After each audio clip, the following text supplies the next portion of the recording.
Sir, நம்ம diabetic பற்றி நிறைய பேசியிருக்கோம். அதில் இப்போ சில டாக்டர்ஸ் என்ன சொல்கிறாங்கன்னா, டயபெட்டிக் வர்றதுக்கு முக்கியமான காரணம் மாவு பொருள்களான கார்போஹைட்ரேட் அதிகமாக எடுத்துக்கிறதுனால தான் டயபெட்டிக் வருதுங்கிறாங்க. அதற்கு பதிலாக புரோட்டீன் உள்ள மட்டன், சிக்கன் இந்த மாதிரி நான் வெஜிடேரியன் அதிகமாக எடுத்துக்கிட்டால் டயபெட்டிக் வர்றதை தடுக்கலாம். அதிலிருந்து ஓரளவு பாதுகாப்பாக இருக்கணும்னா நான் வெஜிடேரியன் எடுத்துக்கலாம் அப்படின்னு சொல்கிறாங்க. இது சரியான அணுகுமுறையா டாக்டர்? கண்டிப்பாக இது தவறான அணுகுமுறை தான். அதாவது மனிதனுக்கு கார்போஹைட்ரேட்டும் வேணும், ப்ரோட்டீனும் வேணும், ரெண்டுமே வேணும். எல்லாமே பேலன்ஸ்டாக என்னென்ன அளவில் வேணுமோ அது வேணும். கூடினும் நோய் செய்யும், குறையினும் நோய் செய்யும்.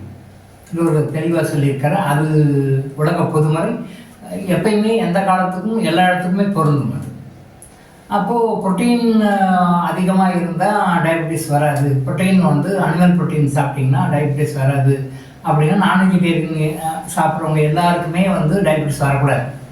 அப்போ இன்றைக்கி நான்வெஜ் சாப்பிட்றவங்க எல்லாருக்குமே டயபெட்டிஸ் இல்லாமல் இருக்கா அப்படின்னு பார்த்தா நான்வெஜ் சாப்பிட்றவங்க டயபெட்டிஸ் இருக்கே. அப்போ அது என்ன சொல்லுவீங்க? பொதுவாகவே இப்போ நிறைய ரிசர்ச் ரிப்போர்ட் வந்துட்டுருக்கு.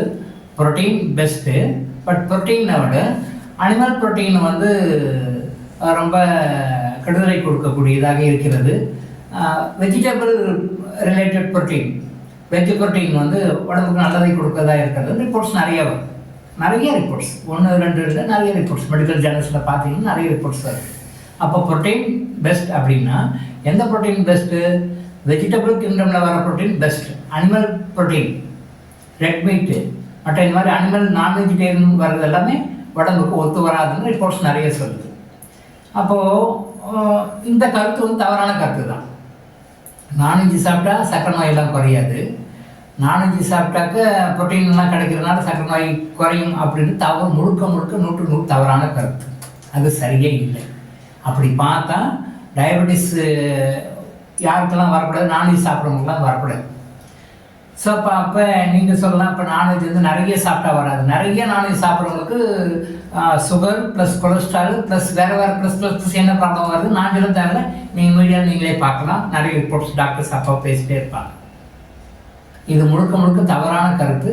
இந்த மாதிரியான தவறான கருத்துக்களை நீங்கள் உள்வாங்கிக்காதீங்க. நீங்கள் யோசனை பண்ணி பாருங்கள். ப்ரோட்டீன் வேணும், பட் அது பேலன்ஸ்டாக இருக்கணும். அது வெஜிடபிள் கிங்டமில் வந்தால் பெஸ்ட். கார்போஹைட்ரேட் அதுவும் வெஜிடபிள் கிங்டமில் வந்தால் பெஸ்ட். இன்னைக்கு கார்போஹைட்ரேட் இருக்கிற ட்ரிங்க்ஸும் கார்போஹைட்ரேட் இருக்கிற ஃபுட் ஸ்டப்ஸ் நிறைய சாப்பிட்றாங்க. அது தப்பு தான். அது கார்போஹைட்ரேட் கன்சம்ஷன் ஆஃப் கார்போஹைட்ரேட் ரொம்ப அதிகமாக இருக்குது. இப்போ இது அடல்ட்ஸில் இருந்து இப்போ சில்ட்ரன் லெவலில் வரைக்கும் வந்துச்சு. சில்ட்ரன் லெவலில் இருந்து அடல்ட்ஸ் எல்லாருமே நிறைய கார்போஹைட்ரேட்ஸ் நிறைய சாப்பிட்றாங்க.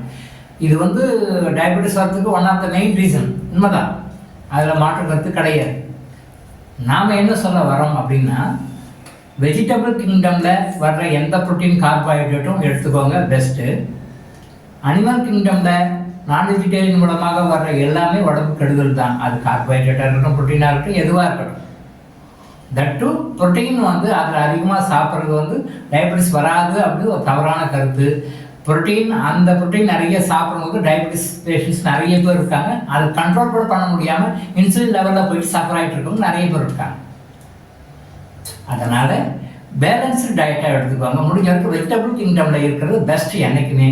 Not only for diabetes related problems எதுவாக இருந்தாலுமே vegetable kingdom is always best. நீங்கள் இது வரைக்கும் ஏதோ சாப்பிட்டீங்க, ஏதோ இருந்துட்டீங்க, வாழ்க்கையில் ஏதோ இது ஒன்றும் தெரியாமல் இருந்துட்டீங்கன்னாலும் இனிமேலாவது உங்கள் உடம்பு நல்லா பார்த்துக்கணும், நோய் வராமல் பாதுகாத்துக்கணும், ஆரோக்கியமாக இருக்கணும் அப்படின்னு சொல்லும்போது what ever may be the disease you are suffering, எந்த நோயாக இருந்தாலும் பரவாயில்ல, நீங்கள் எவ்வளவுக்கு எவ்வளோ நான்வெஜ் அவாய்ட் பண்ணுறீங்களோ அவ்வளவுக்கு எவ்வளோ சீக்கிரம் உங்கள் நோய்களிலிருந்து வெளியே வருவீங்க. இதுதான் உண்மை. எந்த நோயாக இருந்தாலும் எவ்வளோக்கு நீங்கள் நான்வெஜ்ஜை கட் பண்ணிவிட்டு அவாய்ட் பண்ணிவிட்டு நீங்கள் உள்ளே வரீங்களோ அவ்வளோக்கு வெஜிடேரியன் கிங்டமில் வந்தீங்கன்னா சீக்கிரம் குணமாக்கான வாய்ப்புகள் அதிகம். பொதுவாகவே சித்தா ஆயுர்வேதம் இந்த மாதிரி மாற்றுமுறை மருத்துவங்கள் அப்படின்னு சொல்கிறாங்க. ஆனால் மாற்றுமுறை மருத்துவம் சித்தா ஆயுர்வேதம் கிடையாது, ஆங்கில மருத்துவம் தான் மாற்றுமுறை மருத்துவம். மற்றது எல்லாமே ட்ரெடிஷ்னல், நம்ம பூமியிலேருந்து வந்த மருத்துவம், நம்ம சொந்த மருத்துவம். அது சித்தா ஆயுர்வேதா யுனானி மருத்துவ முறைகள் எல்லாம் வரும்போது சில உணவு பத்தியங்கள் வைப்பாங்க. இந்த உணவு சாப்பிடாதீங்க, இந்த உணவு சாப்பிடாதீங்க அப்படின்னு சொல்லுவாங்க. ஏன்னா இந்த நான் வெஜிடேரியன் டயட் சாப்பிட்டா நீங்கள் சாப்பிட்ற மருந்துடைய பவரை உள்ள அப்சார்ப் பண்ணதுலேயே அந்த அப்சார்ப்ஷன் பவர் வந்து குறையும். அந்த அப்சார்ப் பவர் குறையும் அப்படின்றதுனால இதெல்லாம் சாப்பிட வேண்டாம்னு சொல்கிறாங்க. மக்கள் என்ன நினச்சிக்கிறாங்க, ஆங்கில முறை மருத்துவர்கிட்ட போனால் பற்றியும் சொல்கிறது இல்லை, இந்திய முறை மருத்துவர்கிட்ட போனால் பற்றியும் சொல்கிறாங்க, இவங்க பேட் டாக்டர்ஸ் குட் டாக்டர்ஸ். அப்படி கிடையாது. இந்த நோயை உருவாயிடுச்சு வந்துடுச்சு, அந்த நோயை குணப்படுறதுக்கு ஒரு மருந்து கொடுக்குறாங்க. அந்த மருந்து சாப்பிட்டு இருக்கும்போது அந்த மருந்தை உள்ள முழுவதுமாக உள்வாங்கக்கூடிய மாதிரி இருக்கணும். அதை உள்வாங்காமல் சில சக்திகள் தடுக்குது, சில போர்ஸ் தடுக்குது. என்ன தடுக்குதுன்னு பார்த்தாங்கன்னா, அப்போ இந்த மாதிரியான உணவுகள்லேருந்து வர ஒரு சக்தி அந்த உணவுகளுடைய தரம் வந்து தன்மை வந்து சாப்பிடக்கூடிய மருந்துடைய பவரை வந்து குறைக்குது, முறிக்குது, தடுக்குது. ஸோ இந்த காலம் வரை இதையெல்லாம் சாப்பிடாதீங்க அப்படின்னு சொன்னாங்க. அது எது வரைக்கும் உடம்பு சரியாகிறதுக்கு சாப்பிட வேண்டாம்னு சொல்கிறாங்க. அப்படி தடை செய்யப்பட்ட ஒரு முக்கியமான விஷயம் அசைவ உணவுகள். பொதுவாகவே இந்த மாதிரி மருத்துவ முறைகளில் வரும்போது அசைவ உணவை தவிர்க்கவும் சொல்லுவாங்க. ஏன்?